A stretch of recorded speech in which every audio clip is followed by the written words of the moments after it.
So, welcome to the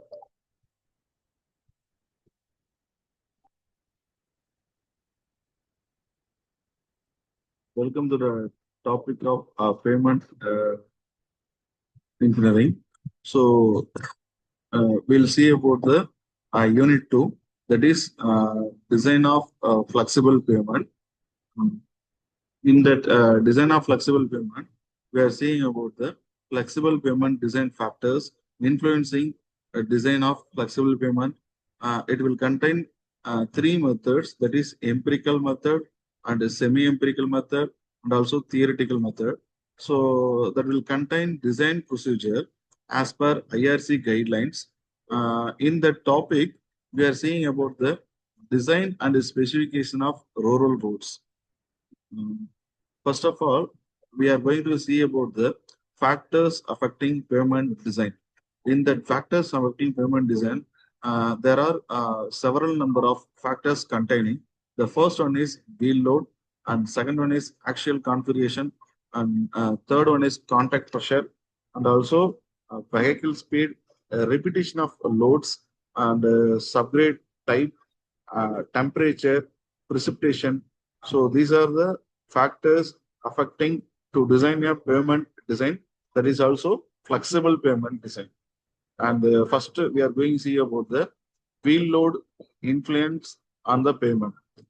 Wheel load on payment is an important factor to determine the payment thickness to be adopted. By providing adequate thickness, the load coming from wheels does not affect the subgrade soil.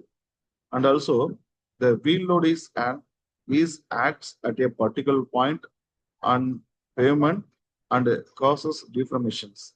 If the vehicle contains dual wheels on one side of axle, then convert it into equal wheel load. And also, dual wheel axle vehicles control the contact pressure within the limits.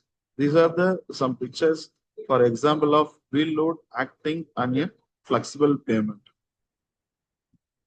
And the next one is axial configuration. Axial are the important part of the vehicles which enables to the wheel to rotate while moving. By providing multiple axles, the vehicle can carry more load. So the axial load also influence the design of payment. And the next one is in the layer of theory of flexible payment design, wheels on the one side of a axle considered to design payment. Similarly, in the plate theory of rigid payment, design wheels on both sides are considered. So these are some example of single unit trucks and conventional combination trucks and also Western double trucks. The next one is tire contact pressure on pavement. Uh, when the vehicle is moving on pavement, the pressure developed between the tire and the pavement.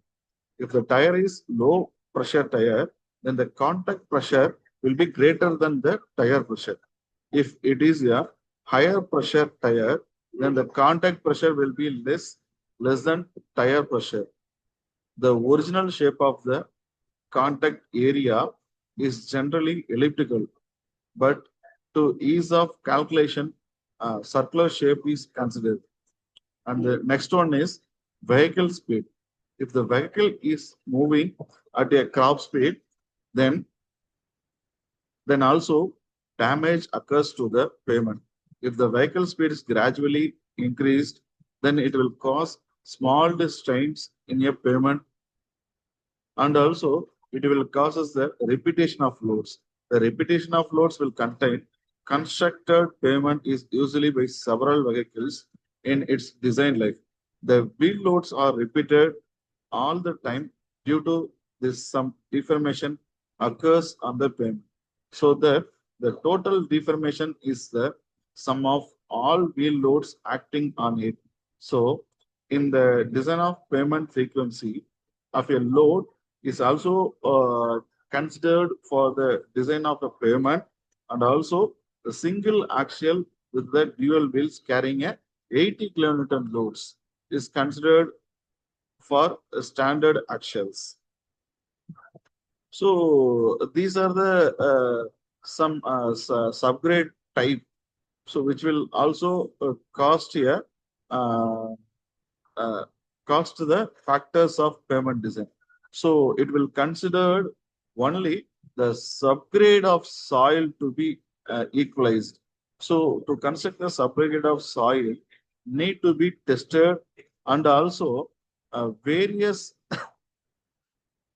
and also various testers like CPR, triaxial test, which will determine the quality of subgrade. From this, we can adapt the required thickness to pavement. If the subgrade of soil is poor, then the pavement should be damaged easily. So these are the some example of uh, ex, uh, example of factors affecting subgrade soil.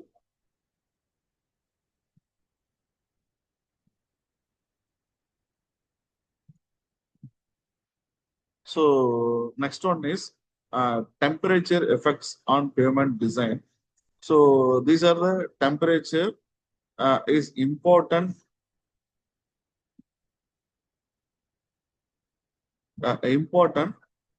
in the environmental factor to be considered in the design of pavement. In the case of asphalt roads, the temperature effect is the resilient models of the surface course. It very hot condition, the asphalt layers loses their stiffness, and also at a low temperature, the asphalt layer become the brittle and cracks are formed.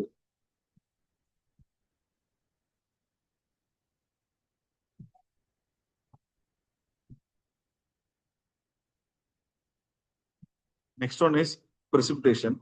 Moisture variations of precipitation from the rain effects to the depth of the groundwater table. Good drainage facilities should be provided for good strength and support. The groundwater table should be at least below 1 meter from the pavement surface. So these are the design of flexible pavement design. The next one is what are the methods we are using design of flexible pavement. The first one is design based on empirical formulas, that is physical parameters or strength parameters to be calculated in empirical formula, and also and the stress and the strain functions to be calculated in the semi-empirical, that is semi-empirical formula. So third one is theoretical or analysis and also mathematical application to be calculated in the so theoretical consideration, that is theoretical method.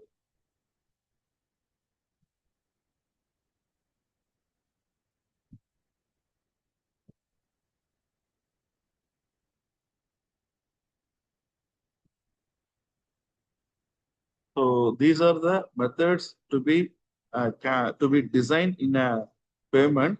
So both are flexible and rigid, and also we are using empirical, semi-empirical, theoretical method. So today we seen about the what are the factors to be affected in pavement design. Okay, so thank you. We'll see about the next topic in the next video. Thank you.